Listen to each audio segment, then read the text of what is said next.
네, 여러분 안녕하세요. 심리북튜버 송하지입니다. 정말 오랜만에 프로이트 4-3편을 가지고 왔는데요. 먼저 4-1편에서는 유아 성육설 시기의 대표 저작이었던 성욕에 관한 3편의 에세이 소개를 마무리하면서 이후에 나르시시즘 시기로 넘어가는 과정에 있는 논문들 중에 대표적으로 레오나르도 다빈치 유년 시절의 기억과 편집증 환자 슈레버 사례를 간단히 소개했어요.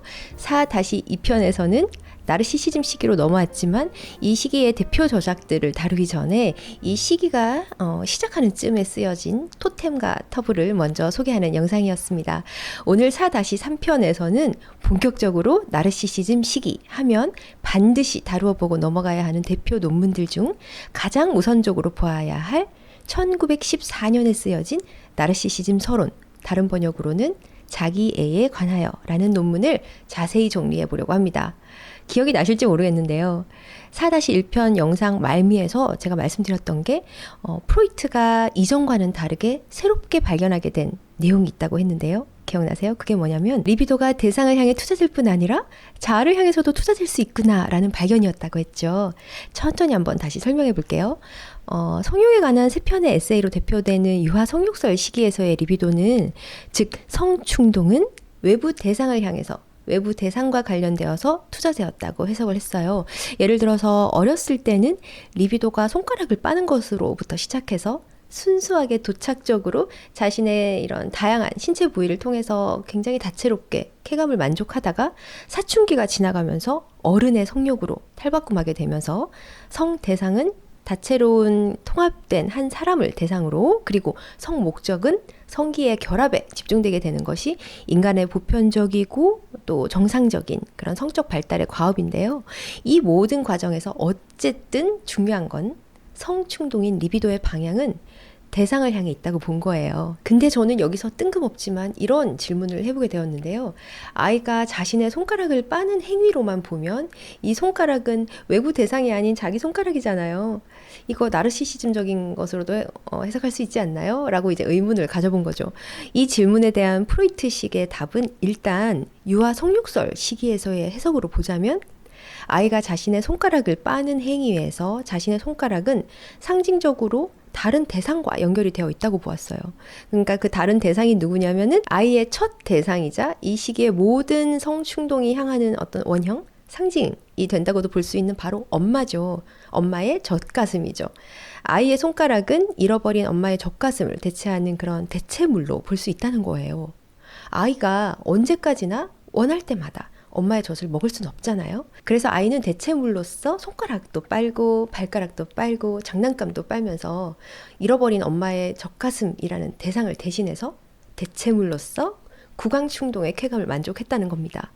중요한 건 이 시기의 성충동은 외부 대상을, 즉 엄마를, 엄마의 원형을 대체할 수 있는 거라면 그게 뭐든지 간에 빨기, 싸기, 만지기 등등의 행위를 통해서 쾌감을 충족할 수 있는 거면 되었다는 거예요. 그러니까 아이가 자기 손가락을 나르시시즘적인 의미로 빨았다고 해석을 하지 않았다는 거죠. 사실 그 당시에는 나르시시즘 개념 자체가 정립이 되지 않았던 시기였기 때문에 이런 해석 자체가 불가능했을 것 같아요. 하지만 나르시시즘 개념을 이제 정립하기 시작하는 시기에 와서는 리비도가 대상뿐 아니라 자아에도 투자될 수 있다는 그런 개념이 자리 잡기 시작하면서 이제 자기 손가락을 빠는 행위를 다르게 해석할 수 있는 그런 여지가 생긴 거예요. 어떻게 다르게 해석하느냐에 대해서는 나중에 다시 다룰 겁니다. 제가 이렇게 손가락을 빠는 행위에 대해서 계속 파고 들어가서 죄송한데 이쯤 오니까 또 이런 질문이 생겼어요. 그냥 단순하게 아이가 손가락을 빠는 행위는 그냥 본능적으로도 할 수 있는 게 아닌가요? 아이들이 처음에 태어나면 본능적으로 하는 그런 여러 반사들이 있잖아요. 그런 것처럼 손가락 빨기도 어떻게 보면 본능의 영역에 넣어도 되지 않을까? 이런 이제 질문이 또 생긴 거예요. 근데 프로이트는 본능의 영역과 충동의 영역, 즉 리비도의 영역을 조금 다르게 봤어요. 메타 심리학에 관한 논문들 중에 1915년에 완성된 본능과 그 변화라는 논문에서 굉장히 구체적으로 다루고 있는데요. 본능은 생물학적으로 생존과 관련해서 기본적으로 요구되는 그런 욕구와 반응의 영역이잖아요. 먹고 자고 싸고 뭐 등등등. 그래서 배고플 때 충분히 먹고 나면 먹는 걸 자연스럽게 멈추게 되는 거잖아요.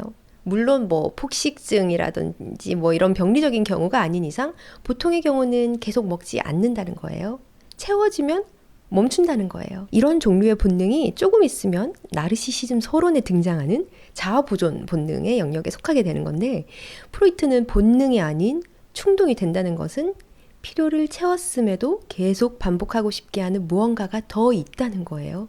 그것은 바로 쾌감이라는 겁니다. 그리고 이 쾌감은 단순하게 육체적 의미에서 얻게 되는 쾌락과는 다른 거죠. 쾌감은 심리, 정신적인 영역이 더해지는 거예요.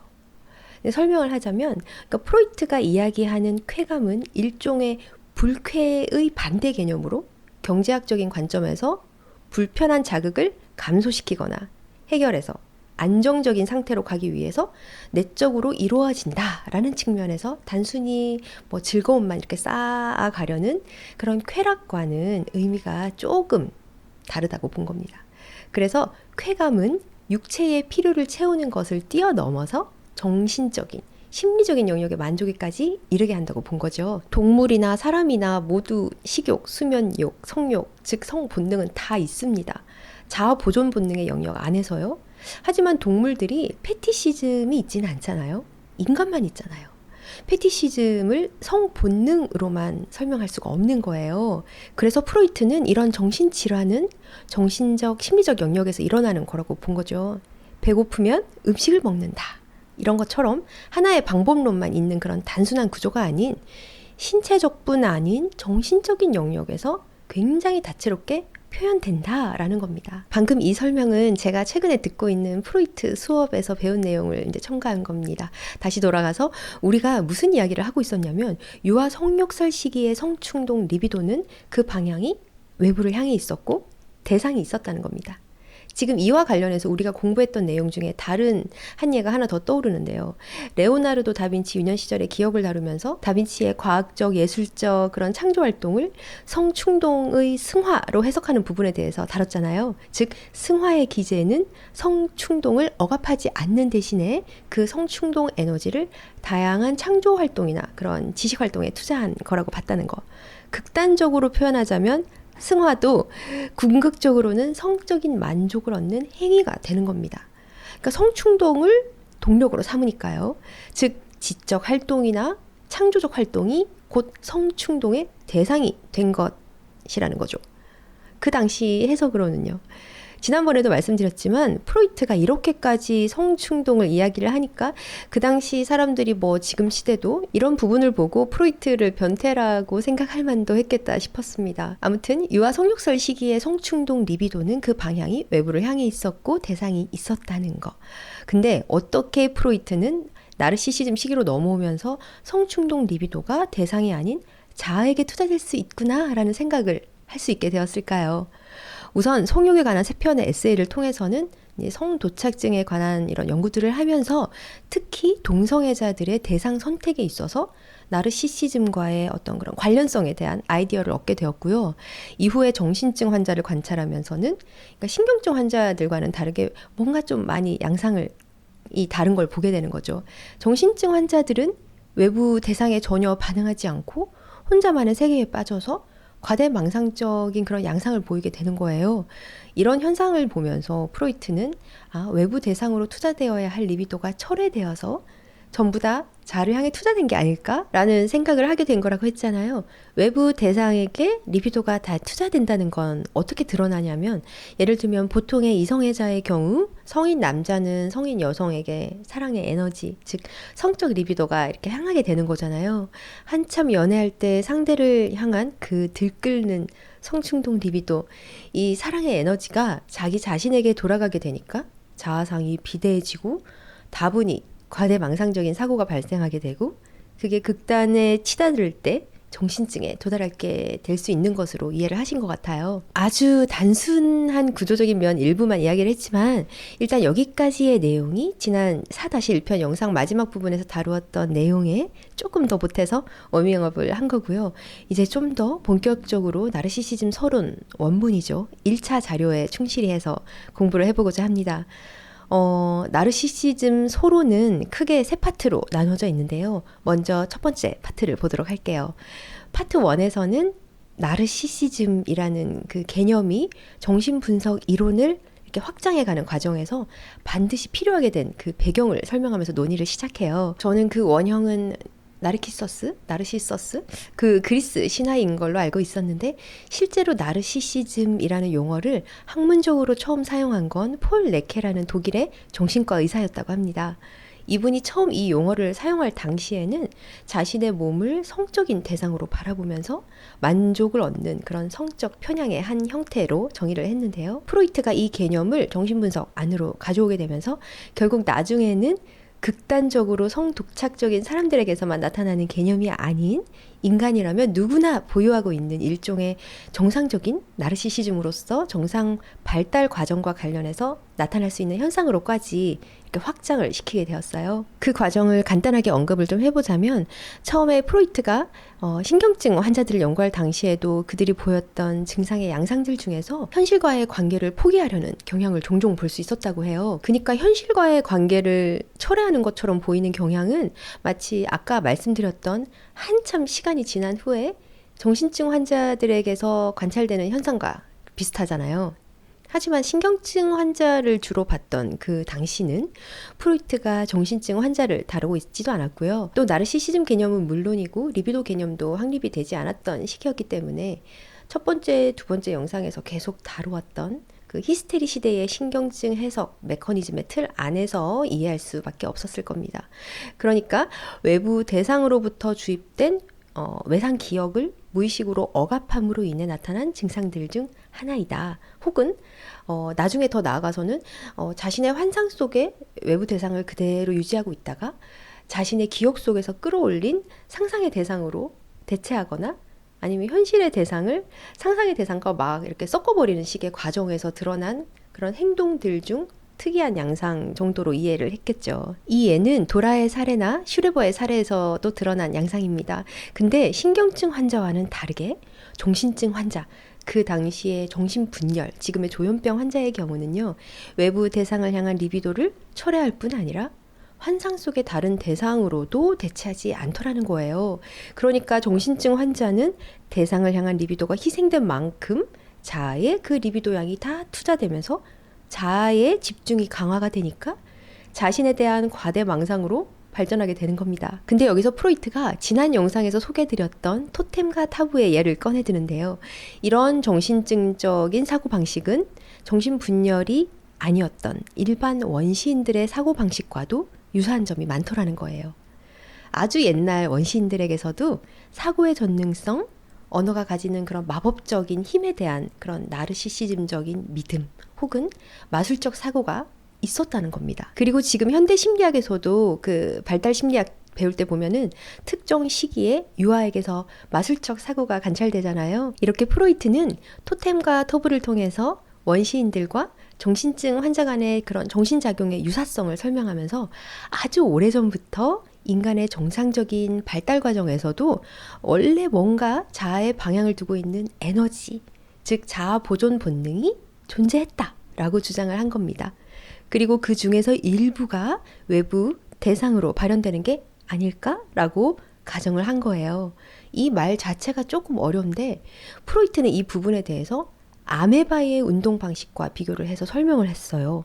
아메바는 원래 몸통 중심에 에너지를 집중시키고 있다가 필요한 경우에 위족이라는 거를 뻗어서 외부로 확장하면서 움직인대요. 근데 이 위족은 언제든지 외부에서 다시 몸통으로 회귀할 수 있다는 거예요. 프로이트는 인간의 정신 에너지도 마찬가지다. 모든 인간에게는 자아 보존 본능 에너지가 기본값으로 있는데요.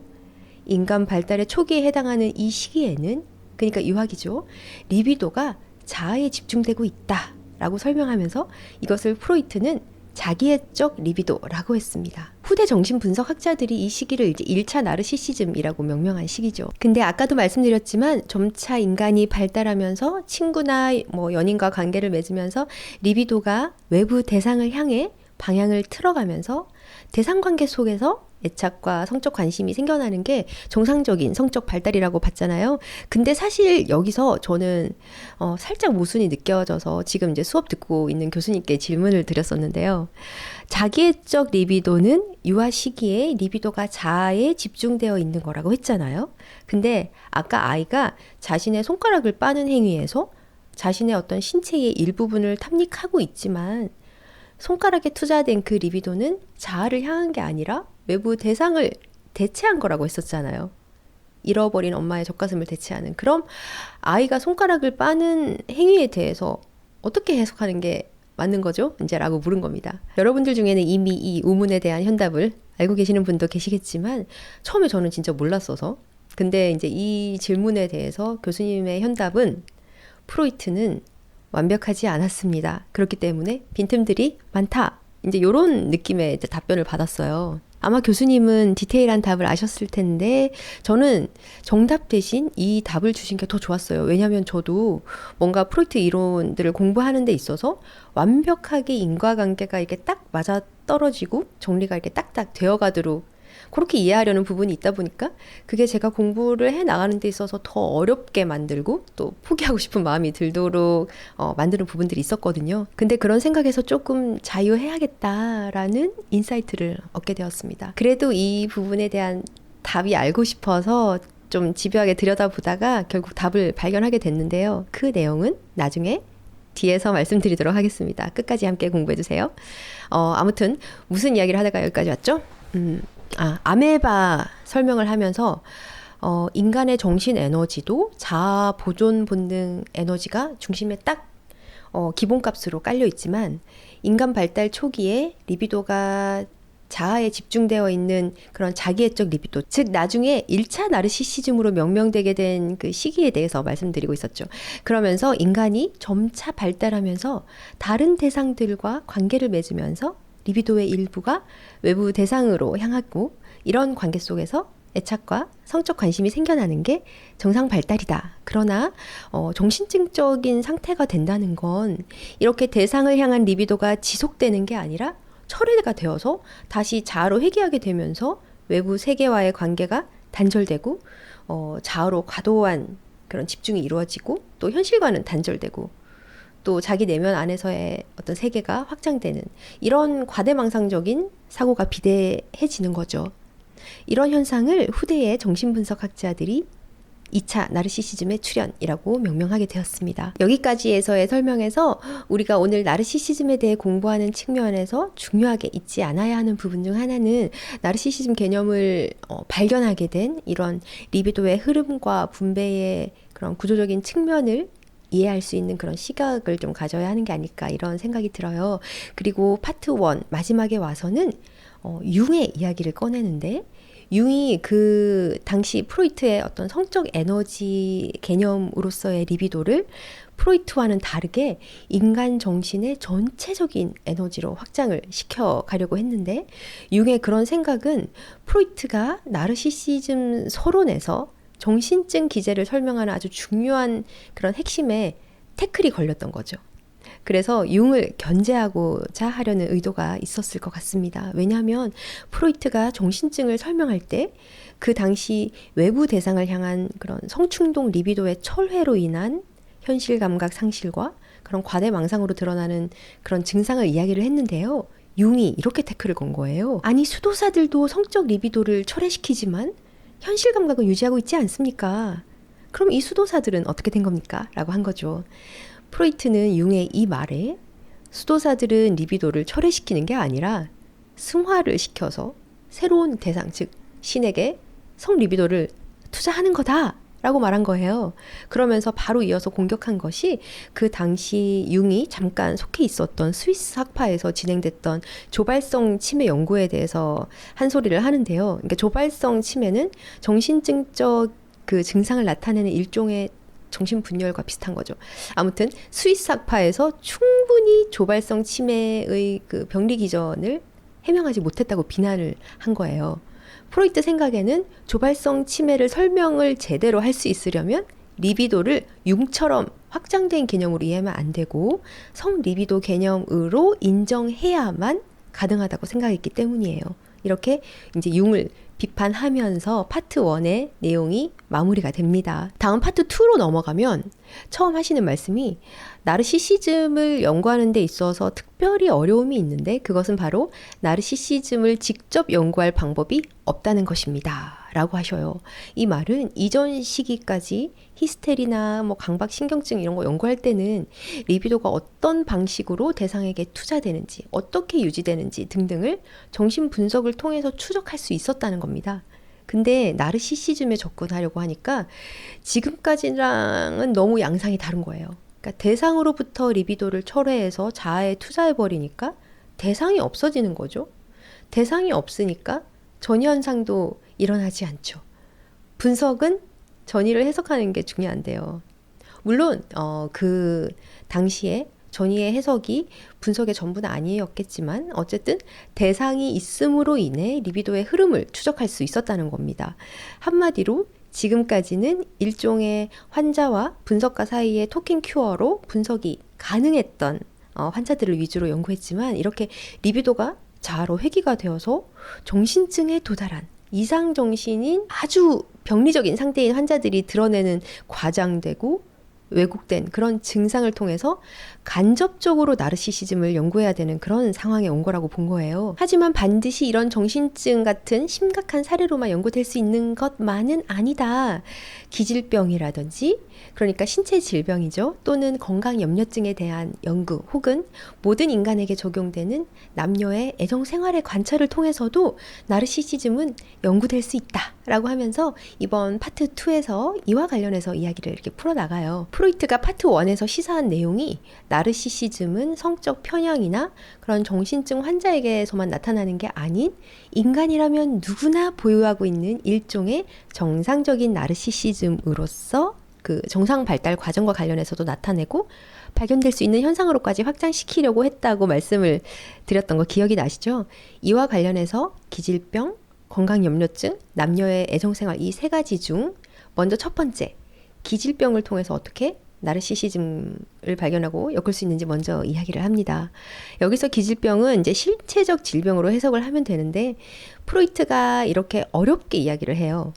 신체 내 장기의 통증과 불쾌감으로 고통을 받는 사람은 외부 세계의 대상이 자신의 고통과 아무런 관계가 없는 한 그 대상들에 대한 관심을 포기한다. 그러니까 이 말을 풀어보자면 사람이 아프면 그만큼 외부 대상에게 리비도를 투자하지 못하고 자아로 집중을 하게 된다. 하지만 병에서 회복되고 나면 다시 리비도를 밖으로 발산한다라는 의미 같아요. 아까 아메바가 뻗었던 위족을 다시 거두어 들였다가 다시 또 뻗어내는 것처럼요. 또 프로이트가 이런 이야기도 해요. 잠을 잔다는 것도 외부 세계로부터 그 리비도가 철회되어서 자아로 집중되는 타임이라는 거죠. 프로이트의 문장으로 표현하면 수면은 잠자고 싶은 욕망으로 끌어들이는 나르시시즘적 리비도의 발현을 보여준다 라고요. 여러분 이거 어떻게 생각하세요? 저는 좀 어려운데요. 현재 이제 이 부분이 어떻게까지 연구가 되어 있는지는 잘 모르겠네요. 아무튼 뭐 이렇게 기질병과 나르시시즘은 이제 이렇게 엮어보셨고 두 번째로 건강염려증과 나르시시즘을 어떻게 엮는지 한번 보면 건강염려증도 리비도가 어떻게 분배되는가와 관련된 문제라고 설명을 해요. 보세요. 실제 질병에 걸린 사람은 병원에서 입증 가능한 그런 고통이 있는데 반해 건강염려증은 그렇지 않잖아요. 왜냐하면 프로이트가 봤을 때는 자신이 신경을 쓰고 있는 신체 기관에 리비도가 왕창 투자된 결과라는 거예요.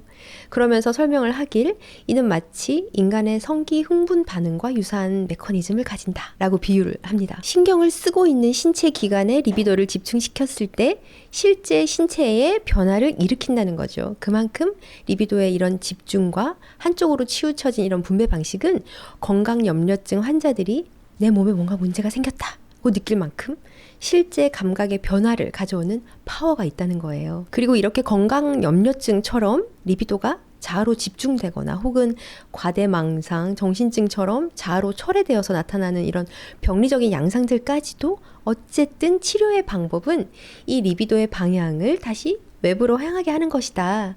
근데 리비도가 위치적으로 처음에 있던 곳이 아닌 새로운 대상과 새로운 관계로, 즉 처음과는 다른 방식으로 리비도가 새롭게 연결되어야 한다. 라고 이야기를 합니다. 원문에서는 이렇게 조금 어렵게 표현을 하고 있는데요.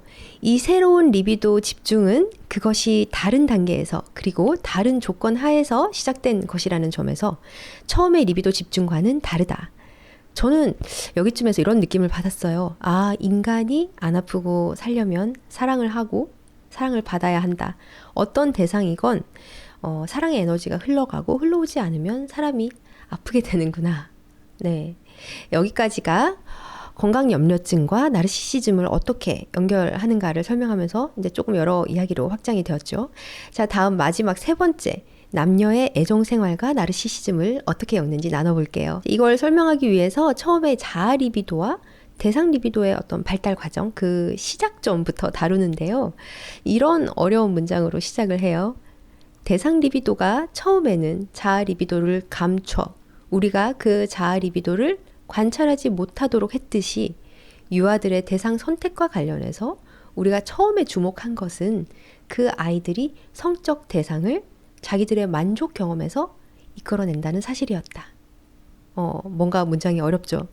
이 말은 아마도 프로이트가 나르시시즘 개념을 도입하기 전에 초기 연구 단계에서는 외부 대상 관련 리비도가 드러나고 이렇게 출현되는 부분을 주로 관찰하고 연구를 했었다는 거예요. 그래서 처음에는 자아 리비도의 존재 자체를 크게 인식하지 못했고 대상 리비도에 가려져 있었다. 이렇게 표현한 게 아닐까 싶은데 여기서 프로이트가 자아 리비도라고 표현을 한 건 제가 아까 위에서 말씀드렸던 지금의 1차 나르시시즘으로 표현되는 자기애적 리비도와는 뉘앙스가 살짝 다른 것 같습니다. 지금부터가 아까 전에 제가 교수님께 질문했다가 프로이트도 완벽하지 않습니다 라고 이렇게 답변을 받았던 그 부분에 대한 설명이 될 거예요. 자아 리비도와 자기애적 리비도의 그 의미의 차이점에 대한 내용인 거죠.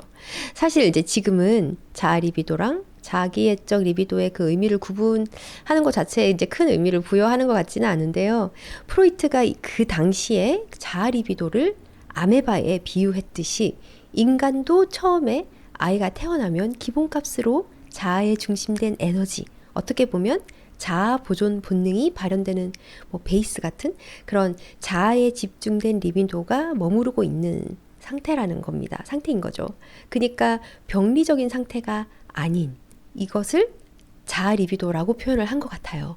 이 자아 리비도 안에 언젠가는 외부 대상으로 향할 준비가 되어 있는 대상 리비도의 위족도 존재하고 있고 또 발달 단계 초기에 먼저 발현되는 자기애적 리비도의 위족도 함께 존재하고 있는 거죠.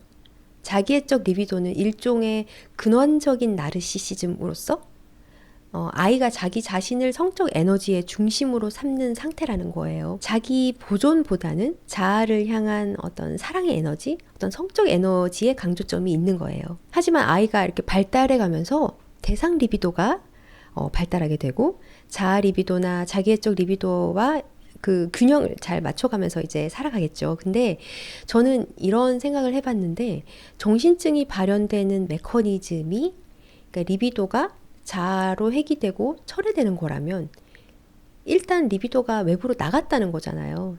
즉 대상 리비도가 발현이 한번 된 적이 있다라는 거예요. 그래야 철회가 되든 뭐든 이렇게 다시 돌아올 게 있을 거 아니에요. 그러니까 이게 2차 나르시시즘으로 설명이 되는 거예요.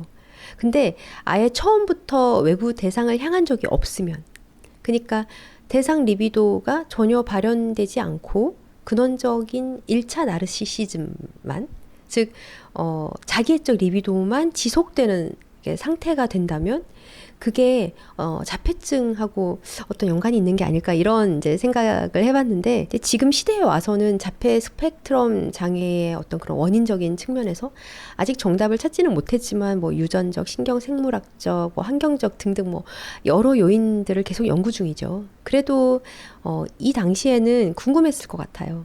그래서 좀 찾아봤는데요. 프로이트도 후기에 이런 뉘앙스의 이야기를 한 적이 있다고 하고 또 프로이트의 제자였던 폴 페더른이라는 정신과 의사가 자폐증과 이런 근원적인 나르시시즘과의 관계를 언급한 적이 있다고 하네요. 그리고 프로이트 이후의 정신분석가들도 이와 관련해서 다양한 어떤 그런 관점들을 제시했다고 합니다. 또 딴 길로 샜는데요.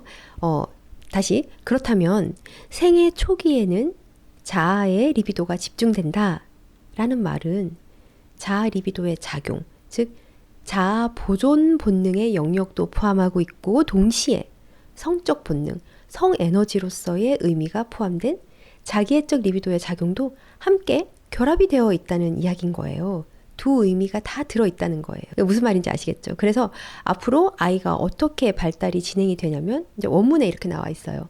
아이의 최초의 자기애적 성적 만족들은 자기 보존의 목적에 기여하는 주요 기능과 관련해서 경험되는 것들이었다. 그렇기 때문에 아이의 첫 대상 선택은 자아 보존 본능이 받아들여지는 주 양육자인 엄마가 되고 이 엄마에게 아이의 성적 리비도가 집중되게 된다는 거예요. 이걸 프로이트는 부모 의존 유형이라고 명명을 했고요. 이 유형의 아이가 나중에 크게 되면 사랑의 대상을 선택할 때 자아 보존 본능의 목적에 부합하는 대상, 그러니까 무의식적으로 자신의 뭐 엄마는 아버지겠죠. 그런 그 자아 보존 본능의 목적에 부합하는 대상을 모델로 삼게 될 수 있다는 겁니다. 프로이트는 남자의 경우가 부모 의존 유형이 많다고 봤어요. 근데 대상 선택 과정에서 이렇게 부모 의존 유형이 아닌 나르시시즘적 유형도 존재한다라는 걸 발견하게 된 거예요. 원문에 보면요. 특히 성도착자나 동성애자들과 같이 리비도의 전개에 장애를 겪은 사람들에게서 우리는 그들이 사랑 대상을 선택할 때 그들의 어머니가 아닌 자기 자신을 모델로 하여 선택한다는 사실을 알아냈다. 분명한 것은 그들이 스스로를 사랑 대상으로 추구하고 있으며 따라서 당연히 나르시시즘적이라고 불려야 하는 대상 선택의 유형을 보이고 있다는 것이다. 그러나 우리는 사람들을 그들의 대상 선택이 부모 의존 유형이냐 나르시시즘적 유형이냐에 따라 분명히 구분되는 두 유형으로 나누려고 하는 것은 아니다. 그러니까 이 말은 아까 자아 리비도와 대상 리비도 말씀드렸던 그 내용을 기반으로 해석해보면 애초에 인간은 이 두 가지 유형을 다 가지고 있을 수 있다는 의미겠죠. 그러면서 어떤 내용을 이야기를 하냐면 남성과 여성의 사랑 방식을 보면 남성은 부모 의존 유형이 많고 여성은 나르시시즘적 유형이 많이 드러나더라. 그러면서 설명을 하는 게 어느 정도는 그럴듯하면서 또 어느 정도는 납득이 안 되는 그런 내용들이 나와요. 예를 들어서 남성의 경우는 어렸을 때의 근원적 나르시시즘이 현재의 대상으로 전이되었기 때문에 그렇다. 근원적 나르시시즘은 1차 나르시시즘으로 자기 보존 본능과 함께 이렇게 결합이 되어 있다고 했잖아요. 그래서 원문에서 예를 들기를 자신에게 젖이나 밥을 먹여주는 여자를 찾는다고 해요. 그러니까 생각을 해보면 남편들이 자신의 밥상을 차려주는 것, 그리고 아내가 성적 만족을 주는 것을 중요하게 생각하는 것과 이렇게 관련해서 그럴듯하기도 해요. 근데 여성의 경우 프로이트가 나르시시즘적 유형이 많다고 했는데요. 그 이유를 설명을 하길 훌륭한 미모를 가진 여성의 경우 스스로에 대한 만족이 있기 때문에 대상을 선택하는 것보다 나 자신이 사랑받는 것이 더 중요하게 여겨진다. 이런 식으로 설명을 해요. 물론 뭐 이게 전부는 아니지만 뭐 아무튼 그런가? 훌륭한 미모를 안 가져와 봐서 모르겠네요. 뭐 이제 이 부분은 각자가 직접 읽어보시고 판단해 보시면 좋겠습니다. 그리고 이제 남녀의 애정생활과 나르시시즘에 관련해서 마지막으로 다루고 있는 내용은 부모의 나르시시즘과 자녀와의 관계에 대한 내용인데요. 부모와 자녀 사이도 너무나 중요한 사랑, 이런 애착 관계고 이야기할 게 많죠. 저는 이 부분을 읽고 이렇게 느꼈어요. 부모의 희생 혹은 뭐 모성애라든지 이런 내리사랑처럼 부모가 자식에게 향하는 이런 사랑의 방향은 본능이고 당연한 거다라는 그런 프레임에서 살짝 다른 방식으로 생각할 수 있게 되었다. 그러니까 원문에 보면 이렇게 나와요. 자식들에 대한 부모들의 애정어린 태도를 보면 우리는 부모들의 그런 태도가 그들이 이미 오래전에 포기했던 그들 자신의 나르시시즘을 다시 부활시키고 재현하는 행위라는 사실을 인정하지 않을 수 없다. 남자아이는 자기 아버지를 대신하여 위대한 사람이 되어야 하고 영웅이 되어야 하며 여자아이는 어머니가 이루지 못한 꿈에 대한 뒤늦은 보상으로 잘생긴 왕자와 결혼해야 한다. 이 모든 것은 현실의 압박을 심하게 받아 자아의 불멸성에 위협을 받은 부모의 나르시시즘이 자식에게서 피난처를 찾아 안정된 위치를 유지하려는 것에 불과하다. 다시 살아난 부모의 나르시시즘, 이것이 바로 부모의 사랑이기 때문이다. 이렇게 자식을 향한 사랑을 다시 부활한 부모의 나르시시즘으로 설명을 하면서 파트 2를 마무리를 합니다. 여러분들은 어떻게 생각하시나요? 각자 한번 정리를 해보시죠. 이제 파트 3에서는 어떤 내용을 다루는지 한번 들어가 보도록 할게요. 아이는 처음 태어나면 리비도가 온전히 자아에 집중되어 있는 1차 나르시시즘이라고 부르는 그런 근원적 나르시시즘 상태에 있게 된다고 했잖아요. 근데 이 근원적 나르시시즘은 아이가 성장하게 되면서 필연적으로 장애를 만나게 되는데 엄마가 더 이상 원할 때마다 젖을 주지도 않고 이건 안 돼요. 그렇게 하면 혼나요. 이런 식으로 아이 입장에서는 커가면서 규칙과 질서를 이제 강요당하게 되다 보니까 자신이 세상의 중심이 아닐 수도 있다는 사실을 점점 깨달아가게 되는 거예요. 그래서 이 시기의 아이들은 내적으로 자아 보존 본능과 또 자기애적 리비도 사이에서 심리적인 충돌을 겪게 되는데 프로이트는 이와 관련해서 거세 컴플렉스 개념을 가지고 옵니다. 여자아이의 경우는 페니스 선망이겠죠. 이렇게 거세 컴플렉스가 작동하는 시점에서 아이들은 자신을 보호하기 위해서 자아 보존 본능과 자기애적 리비도를 새로운 방식으로 조정하고 균형을 맞추려는 시도를 하게 된다는 거예요. 이게 이제 오이디푸스 컴플렉스로도 이제 설명이 되는 거고요. 근데 아들러는 이 지점을 남성한 거라는 개념으로 설명을 했어요. 한마디로 이 시기는 아이들에게 사회적 가치 판단의 기준이 들어오는 시기라는 거예요. 그러니까 아이들은 성장을 하면서 강한 존재가 되려고 하고 또 그 당시에 강한 존재는 남성성을 의미했죠. 특히 남자아이들 같은 경우는 더 사회적으로 강해야 한다는 그런 압력을 받고 이것이 성격 형성의 핵심 요소가 이제 되다 보니까 이로 인해서 신경증까지도 생길 수 있게 된다라고 이제 아들러가 주장을 한 겁니다. 근데 프로이트가 아니 그렇게 단순하지 않아요.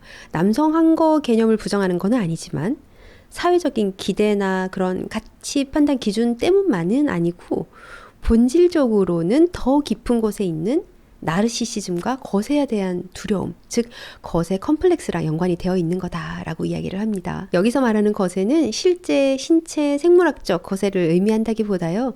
근원적 나르시시즘으로 출발한 그 자기애적 전능감이 발달 과정에서 현실과 이렇게 충돌됨으로 인해서 상실되고 좌절되는 것을 거세라고 표현을 하는 거죠. 이제 이런 거세의 과정이 없이 유아기 때의 그 자기애적 리비도를 그대로 발현하면서 어른으로 성장했다고 한번 생각해 보세요. 제 생각에는 그런 사람은 병원 아니면 감옥에서 만날 수 있을 것 같은데요. 근데 뭐 요즘에는 나르시시스트들이 되게 좀 판을 치는 걸 보면 아직 이렇게 2차 나르시시즘의 영향권 안에 있는 사람들이 많은 것 같습니다. 뭐 이제 이 이야기는 다시 다뤄볼 만한 주제라서 다음에 다시 다뤄보고요. 돌아와서 그렇다면 보통의 경우 성인이 되어가는 과정에서 이 자기애적 리비도는 어떻게 처리가 되는 걸까요?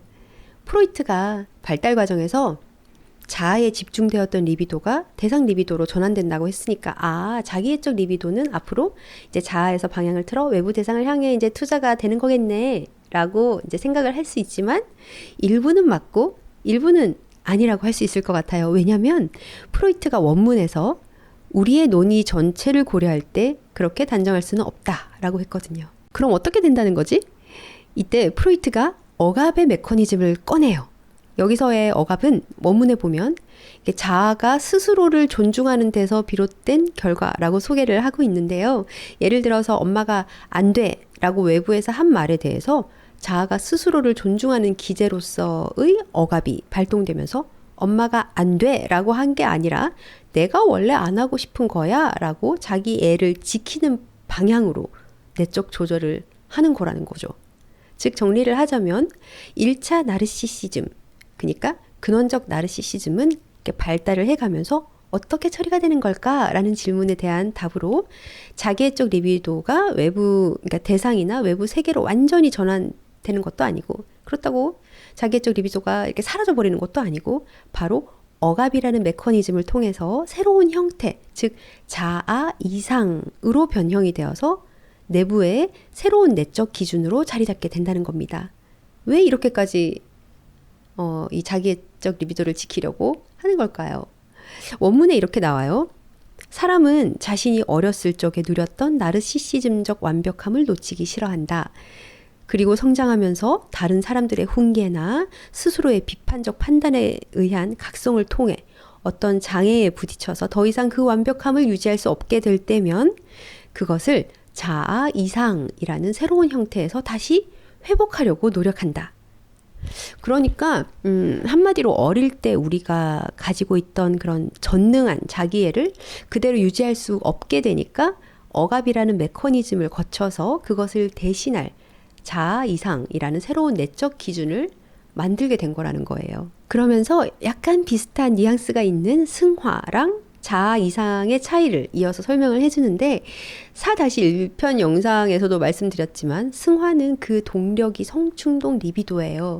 하지만 성욕을 성적인 것으로 직접적인 충족을 하려는 게 아니라 리비도의 방향이 예술을 창조하거나 학문 같은 뭔가 더 높은 가치를 향해 전환이 되는 거잖아요. 즉 성충동 리비도를 다른 방식으로 흘러보낸다는 점에서 억압의 메커니즘이 적용되지 않은 거고, 반면에 자아 이상은 자아 이상을 설명하기 전에 이제 이상화라는 것에 대해서 먼저 말씀을 드려야 될 것 같은데, 이상화를 한다는 건 프로이트의 언어 그대로 설명을 하자면 대상의 본질적인 속성을 변화시키지 않으면서도 개인의 정신 내에서 그 대상을 확대하고 고양시키는 심리적인 과정이다. 이제 이렇게 설명을 하는데요. 한마디로 대상 자체의 속성이 변하거나 전환되는 건 아니지만 있는 그대로 보지 않고 더 뛰어나고 특별한 존재로 확장시켜서 바라보는 거예요. 이상화라는 게. 그래서 이런 이상화의 방향이 자아를 향할 경우 자아 이상이 되고요.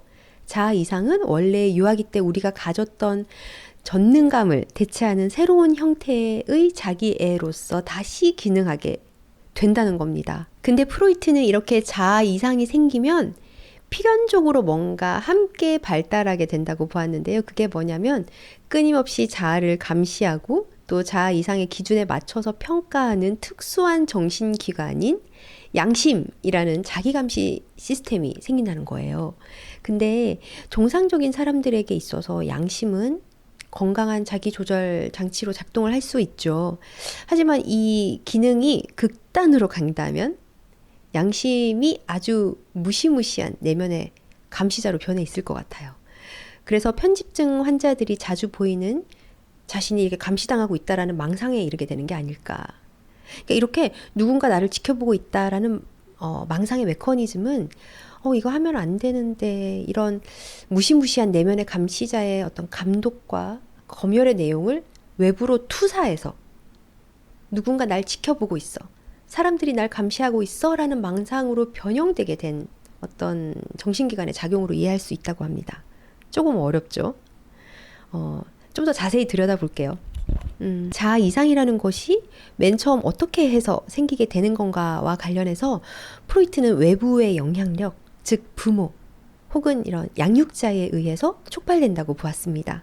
그리고 이 부모의 비판적인 영향력이 자아 이상과 필연적으로 함께 발달하게 되는 양심이라는 그 정신기관의 형성에 중요한 역할을 한다는 거예요. 그리고 이 부모의 비판적 영향력은 자녀에게 목소리로 내면화가 되어서 점차 자아 이상과 결합되게 된다고 본 거예요. 근데 점점 성장하면서 비판적 영향력을 행사하는 목소리의 수가 점점 이제 늘어나게 되는 거죠. 부모뿐 아니라 아이를 가르치고 훈육했던 선생님이나 주변 사회 이렇게 환경 속에 있는 많은 사람들, 뭐 동료들, 그리고 이제 나중에는 여론으로까지도 확장된다고 보았어요. 결국 자아 이상을 형성하는 이런 외부적 영향들이 한 사람의 내면에서 감시 기능으로 딱 자리를 잡게 되고, 편집증 환자의 경우 이 내면적 감시가 이제 실제 외부에서 감시를 하고 있다는 그런 망상으로까지 변형된 거라고 본 거죠. 근데 이제 여기서 프로이트가 살짝 방향을 틀어서 재밌는 이야기들을 몇 가지 해요. 그러니까 주변에 철학적 사유를 잘 하시는 분들 계시잖아요. 프로이트는 이런 방식의 사고 과정도 양심의 역할을 수행하는 정신기관의 활동과 밀접한 관계를 가지고 있다고 합니다. 무슨 말이냐면 자기를 관찰하고 감시하고 분석하는 기능이 활성화된 결과로 나타난 사고방식의 일종이라는 거죠. 그러니까 편집증 환자의 경우에 이런 특성을 극단적으로 이렇게 발전시켜서 자신만의 어떤 논리적이고 사변적인 체계를 구축하는 성향을 보이게 된다고 합니다. 제 주변에 편집증까지는 아니지만 편집 성향이 있으신 분들을 떠올려 보니까 그럴 수도 있겠구나라는 생각이 들어요. 그러니까 자신만의 주관적인 논리로 구축된 사변적 체계를 가지고 계신 분들이 있거든요. 아무튼 이렇게 자아 이상과 밀접한 관련이 있는 양심이라는 그런 자기 비판과 감시 기능을 수행하는 정신기관이 편집증 환자의 철학적 사변 체계에까지 영향을 미친다. 그리고 이뿐 아니라 이 양심의 기능은 꿈에서까지도 작동된다는 점을 이야기를 해요. 그러니까 간단히 요약을 하자면 꿈의 그 형성 과정과 그 내용은 단순하게 무의식적 이렇게 소망이 표현된 것뿐만 아니라 내적 감시 기능과 어떤 검열 기제의 영향을 받아서 꾸게 될 수도 있다는 거예요. 와, 꿈을 꾸는 것조차 이렇게 양심의 검열을 거칠 수 있다는 말인데 그게 가능한가 싶기도 하고 전 좀 어렵네요. 이 부분은 여러분들이 직접 공부해 보시면 좋겠고, 다음으로 자존심과 나르시시즘 간의 이런 관계를 다루는 내용이 나오는데요. 우선 원문을 쭉 읽어드릴게요. 어렵고 좀 이해가 안 가도 한번 집중해서 들어보세요. 자존심은 자아의 크기를 나타내는 표현이라고 할 수 있다. 그런데 그 크기를 결정하는 여러 요소가 무엇이든 그것은 상관없다.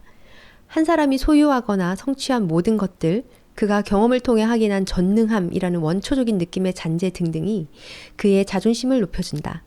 성적 본능과 자아 본능 사이의 차이를 고려해 볼 때 우리는 자존심이 나르시시즘적 리비도와 아주 밀접한 의존 관계에 있음을 인정해야 한다.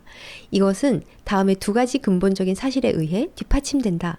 하나는 이상정신에서는 자존심이 상승되고 전이신경증에서는 자존심이 떨어진다는 사실이다.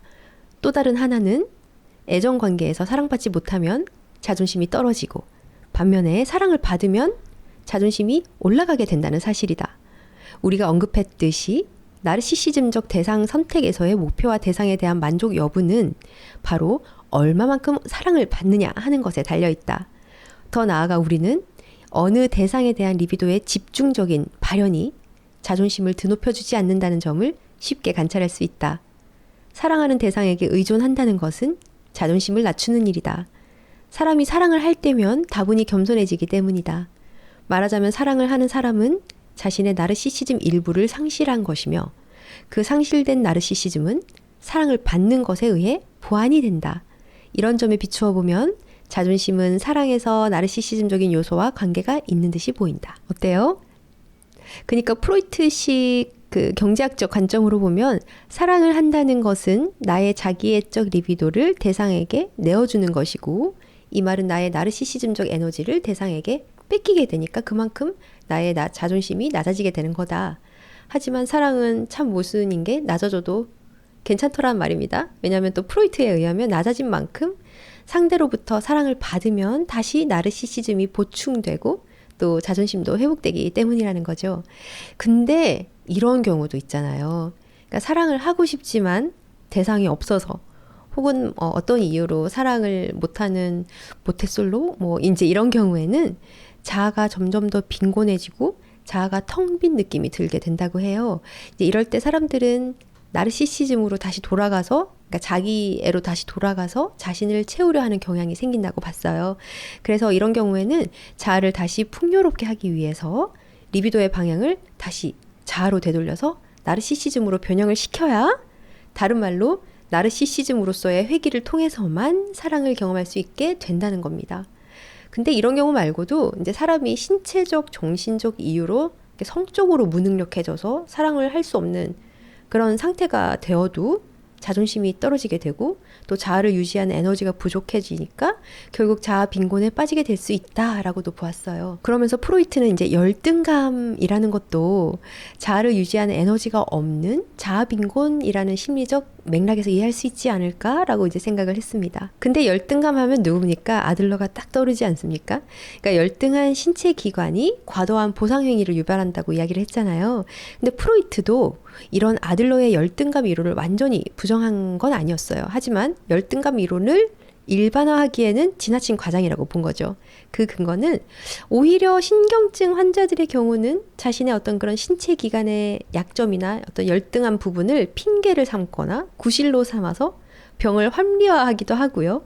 또 모든 화가들이 시각장애를 가졌던 것도 아니니까요. 그렇기 때문에 프로이트는 열등감은 실제로 열등한 신체 기관의 문제라기보다는 심리적 요인이 더 크다라고 본 거예요. 즉 자아를 유지하게 하는 자기애적 리비도가 빠진 자아 빈곤 상태라는 거죠. 그러니까 정리를 해보면 자아가 건강하게 발달을 하려면 근원적인 나르시시즘에서 멀어져야 가능하지만 동시에 자아는 다시 원래의 나르시시즘 상태로 돌아가려는 강한 욕구도 있다. 그래서 보통은 자아 이상을 통해 잃었던 나르시시즘을 새롭게 재현하게 되는 거고, 이런 이상적 자아가 실현되거나 아니면 사랑을 통해서 이렇게 만족에 이르는 목표를 가지고 있는 것이다. 근데 자아 이상은 아까도 말씀드렸지만 처음에는 부모의 목소리에 영향을 받아서 내면화가 되는 그런 개인적인 측면에서 시작이 되지만 점점 사회적 목소리도 이제 들어오게 되면서 더 큰 사회 구조의 영향력과도 연결이 돼요. 즉 집단 심리학의 이해로 향하는 아주 중요한 통로가 된다는 겁니다. 왜냐하면 자아 이상은 개인이 속한 집단과 또 이런 사회적 환경 속에서 형성되고 유지되는 거기 때문이죠. 또 자아 이상은 개인의 자기애적 리비도와 동성애적 리비도를 통제하는 역할도 한대요. 근데 만일 제대로 작동하지 못할 경우, 즉 리비도가 균형 있게 이렇게 분배되지 못할 경우에 심리적인 불만족감이 생기고 이 동성애적 리비도는 다시 외부 세계로 방출되게 되는데요. 이때는 죄의식이라든지 사회적 불안으로 변형이 되어서 발현이 된다는 겁니다. 이 사회적 불안은 곧 죄의식으로 전환이 되고요. 궁극적으로는 그러니까 부모가 내리는 벌에 대한 두려움, 즉 부모의 사랑을 잃을지도 모른다, 이런 두려움과 연결이 된다고 합니다. 이런 죄의식의 어떤 대상이 처음에는 부모였지만 점차 이렇게 불특정, 다수의 어떤 사회적 동료들로 바뀌게 되면서 점점 사회적 규범과 이런 도덕적인 기준을 따르려는 불안으로 확대가 되다가 이제 사회 전체의 시선을 의식하게 되는 그런 죄의식으로까지 이렇게 이어지게 된다고 보았죠. 이렇게 자아 이상이 손상되거나 불만족을 경험하게 되는 경우 편집증적 정신장애의 원인이 될 수 있다고까지 보았습니다. 네, 여기까지가 나르시시즘 서론 파트 3의 대략적인 내용이었어요. 오늘은 엄청 긴 영상이었죠. 사실 저는 프로이트의 이제 논문을 읽고 이렇게 정리하기 위해서 또 막 끙끙거리고 또 이렇게 이제 영상을 찍으면서 한 번 더 이렇게 1차 자료를 공부할 수 있는 모든 과정이 사실 즐거웠고요. 아마도 앞으로 나르시시즘 시대의 중요한 저작들을 다룰 때 오늘처럼 제법 구체적으로 그 내용들을 다뤄 나가게 될 것 같아요. 다음 영상에서는 1915년에서 1917년 정도 이제 사이에 쓰여진 메타 심리학에 관한 논문들이죠. 본능과 그 변화, 억압에 관하여, 무의식에 관하여, 꿈, 이론과 초심리학, 슬픔과 우울증, 같은 의미로 애도와 멜랑콜리, 이 정도 이제 다뤄보려고 하고요. 그 이후에 늑대 인간, 매 맞는 아이, 쾌락 원칙을 넘어서 자아와 이드 등등을 공부해 보도록 하겠습니다. 느려도 계속 갈 거니까 끝까지 함께 해주시길 바랍니다. 네, 오늘도 함께 해주셔서 감사합니다.